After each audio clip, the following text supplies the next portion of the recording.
قولي واجعل لي وزيرا وأهلي اللهم إني أسألك علما نافعا وعملا متقبلا ورزقا طيبا فوض أمري إلى الله إن الله بصير بالعباد اللهم ثبتنا عند الموت بلا إله إلا الله آمين اللهم آمين. السلام علیکم ورحمۃ اللہ وبرکاتہ. میں آپ کی ہوسٹ سعدیہ چراغ آپ سب کو پری رمضان کے تیسرے پروگرام میں دل کی گہرائیوں سے یو کے اسلامک مشن کے اس پلیٹ فارم پر خوش آمدید کہتی ہوں. تمام تر تعریفیں اور حمد اللہ سبحانہ تعالی کے لیے ہے.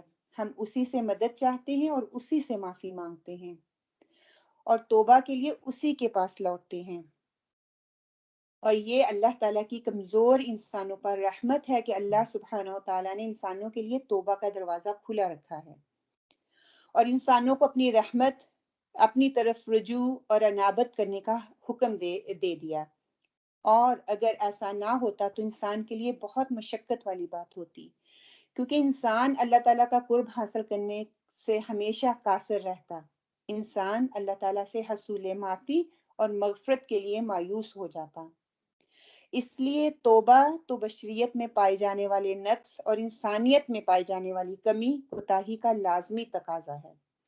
اللہ سبحانہ وتعالیٰ قرآن پاک میں ارشاد فرماتے ہیں سورہ تحریم آیا 8 میں، یا ایھا الذین آمنوا توبوا الی اللہ توبۃ نصوحا، اے ایمان والو اللہ کے سامنے سچے دل سے سچی توبہ کرو. تو آج کا جو ہمارا پروگرام ہے، آج کا جو ہمارا سیشن ہے، اس کا بھی ٹاپک یہی ہے کہ توبہ ہی کے حوالے سے ہے. اس ٹاپک کے بارے میں مزید جاننے کے لیے ہم نے ایک بہت ہی قابل احترام معزز شخصیت کو اپنے اندر مدعو کیا ہوا ہے. میں ان کا تعارف جو ہے آپ سے بہنوں کے سامنے رکھتی چلوں. ان کا نام جو ہے محمد اقبال اوان ہے.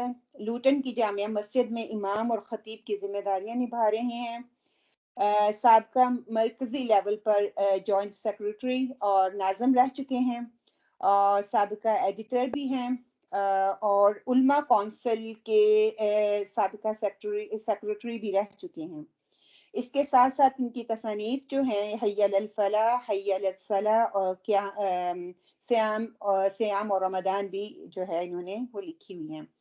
میں ان کو اپنے پروگرام میں خوش آمدید کہتی ہوں اور آپ سے ریکویسٹ کرتی ہوں کہ پلیز آپ اپنا جو ہے وہ پروگرام اس کا آغاز کریں. اس سے پہلے میں تمام بہنوں کو درخواست کرتی ہوں کہ وہ اپنے آپ کو میوٹ رکھیں اور اس سیشن کے دوران آپ لوگوں کے دماغ میں کسی بھی قسم کا کوئی کوشچن آتا ہے تو پلیز اس کو نوٹ ڈاؤن کر لیں. اینڈ پہ آپ کو 15 منٹس دیے جائیں گے انشاءاللہ تعالیٰ. ابھی میں محمد اقبال اوان کو دعوت دیتی ہوں کہ پلیز وہ اپنے پروگرام کا آغاز کریں. آپ کے پاس 1 گھنٹہ ہے. جی جزاک اللہ خیر. السلام علیکم ورحمۃ اللہ وبرکاتہ. الحمد للہ رب العالمین والصلاة والسلام علی خاتم الانبیاء والمرسلین وعلی آلہ واصحابہ اجمعین. رب اشرح لی صدری ویسر لی امری واحلل عقدۃ من لسانی یفقهوا قولی. اللہم صلی علی سیدنا محمد وعلی آل سیدنا محمد. ہم سب اللہ تعالیٰ کی تعریف بیان کرتے ہیں جو خالق کائنات، مالک الملک، احکم الحاکمین، رب العالمین، علیم و حکیم، خبیر و بصیر، ستار و غفار، آقا و داتا، حاجت روا، مشکل کشا، فریاد رس، مختار کل، سمیع الدعا، مجیب الدعوات ہے، جس کی ذات میں، صفات میں اور حقوق و اختیارات میں کوئی دوسرا شریک نہیں. ہم درود و سلام پیش کرتے ہیں تمام نبیوں رسولوں پر اور اللہ کے آخری نبی اور آخری رسول احمد مجتبی محمد مصطفیٰ امام الانبیاء خاتم الانبیاء ختم المرسلین رحمت للعالمین شفیع المذنبین صلی اللہ علیہ وسلم، جن پر دین حق کی تکمیل ہوئی، جن پر نبوت و رسالت ختم ہوئی، جن پر اور جن کے ذریعے نعمت کا اتمام ہوا، یعنی دین مکمل ہوا، نبوت و رسالت ختم.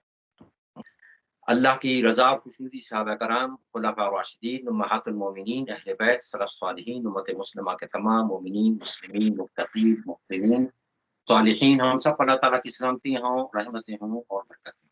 رمضان سے قبل حلقہ خواتین نے بڑا اہم پروگرام رکھا ہے تاکہ ہم روحانی طور پر اس کے لیے تیار ہوں. رمضان آنے والے جو ایام ہیں، جو لمحات ہیں، اللہ ہمیں نصیب کرے اور اہل ایمان ہر وقت اپنے آپ کو تیار رکھتے ہیں عبودیت کے لیے اور نیکی میں سبقت کے لیے.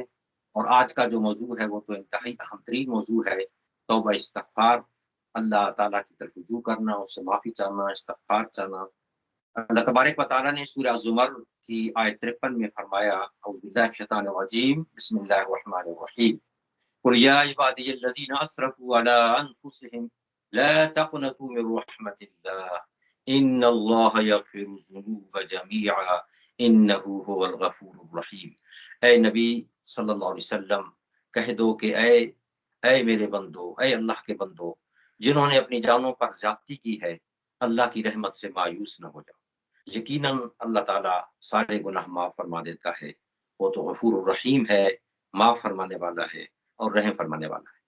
اس کے آیت کے اندر کتنی بڑی خوشخبری بتائی گئی کہ دنیا کا کوئی انسان بھی حق کی طرف آ جائے، پلٹ آئے، ایمان لے آئے، اللہ تعالیٰ ہر وقت اس کے لیے جو ہے راضی ہونے کے لیے تیار ہے. اور جو پہلے سے صاحبان ایمان ہیں، ان سے اگر کوئی غلطیاں ہوئی ہیں، کوتاہیاں ہوئی ہیں، اور وہ معافی چاہتے ہیں، وہ اپنے رب کی طرف پلٹنا چاہتے ہیں، تو اللہ تعالیٰ اپنی رحمت کے ساتھ پوری طرح متوجہ ہوگا اور ان کو معاف فرمائے گا. ایک آدمی آئے نبی کریم صلی اللہ علیہ وسلم کے پاس اور اس نے پوچھا کہ میں نے تو اتنے سارے گناہ کیے کہ دوسرے لوگوں پہ تقسیم کیے جائیں تو ان کے لیے بھی بھاری ثابت ہوں، میرے لیے بھی کوئی باعث نجات چیز بن سکتی ہے. آپ نے فرمایا تم حق قبول کرتے ہو؟ تو اس نے کہا کہ میں شہادت دیتا ہوں اللہ کے سوا کوئی معبود نہیں ہو، محمد صلی اللہ علیہ وسلم اللہ کے رسول ہیں. تو آپ نے فرمایا کہ اللہ تعالیٰ نے تمہارے سارے گناہ معاف فرما دیے.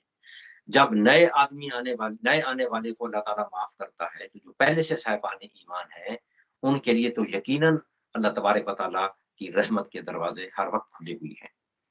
آج کے اہم ترین اس ٹاپک میں مختلف ضمنی جو ہے وہ ہمارے سامنے ہیڈ لائن مختلف قسم کے جو ہے جیسے توبہ کی تعریف ہے، توبہ کی اہمیت و افادیت ہے، توبہ کے آداب ہیں، توبہ کی شرائط، توبہ کے فوائد و ثمرات، دعا اور ندا، اس سے متعلق جو ہے اہم ترین باتیں ہمارے سامنے انشاءاللہ آئیں گی.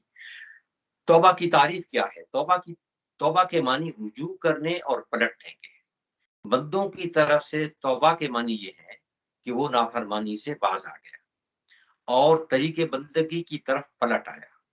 اور اللہ کی طرف سے توبہ قبول کرنے کا معنی یہ ہے کہ وہ اپنے شرمسار بندے کی طرف رحمت کے ساتھ متوجہ ہو گیا اور اس کی طرف سے یعنی اللہ کی طرف سے بندے کو نظر عنایت مل گئی. اس لیے اللہ تعالیٰ کا ایک نام تواب بھی ہے، توبہ قبول کرنے والا. اور یہ بھی اللہ کا وعدہ ہے کہ جو توبہ کرتا ہے اللہ تعالیٰ اس کو نعمتیں عطا فرماتا ہے. تو ایک اور اس کا صفاتی نام ہے وہاب، نعمتیں عطا کرنے والا، دنیا کی نعمتیں بھی اور آخرت کی نعمتیں بھی. تو کتنا بہترین صفاتی ناموں میں سے یہ دو نام ہیں، تواب اور وہاب. ہم اپنے اذکار میں اس کو شامل کر سکتے ہیں، یا تواب یا وہاب، اور اکٹھا کہیں تو یا تواب یا وہاب، اے توبہ قبول کرنے والے، اے نعمتیں عطا کرنے والے.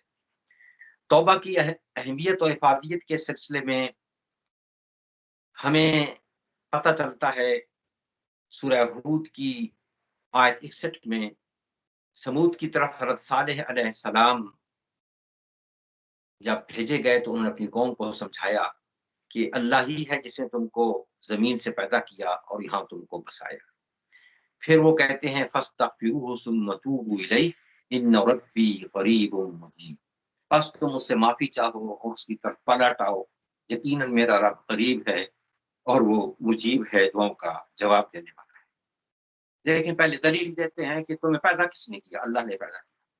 پھر تم کو بسایا، زندگی کے وسائل دیے تمہیں، اور اپنے رب کی رب سے معافی چاہو اور پلٹ آؤ، اپنے گناہوں سے معافی چاہو اور پلٹ آؤ، حق قبول کر لو. میرا رب تو بے انتہا قریب ہے، شہرک سے بھی قریب. وہ تمہاری دعائیں سنتا ہے، تمہارے دلوں کی پکار، تمہارے ذہنوں کی سوچ، تمہاری فطرت میں رچی بسی چیزیں، تمہاری نیت، تمہارا ارادہ، ہر چیز سے وہ واقف ہے. بس اس کے بن جاؤ تو وہ تمہارا بن جائے گا، اور تم پکارو تو وہ تمہیں جواب دے گا اور تمہاری دعاؤں کو قبول فرمائے گا. مدین کی طرف حضرت شعیب علیہ السلام بھیجے گئے تو انہوں نے اپنی قوم کو کہا سورہ ہود کی آیت 90 میں وَاسْتَغْفِرُوا رَبَّكُمْ ثُمَّ تُوبُوا إِلَيْهِ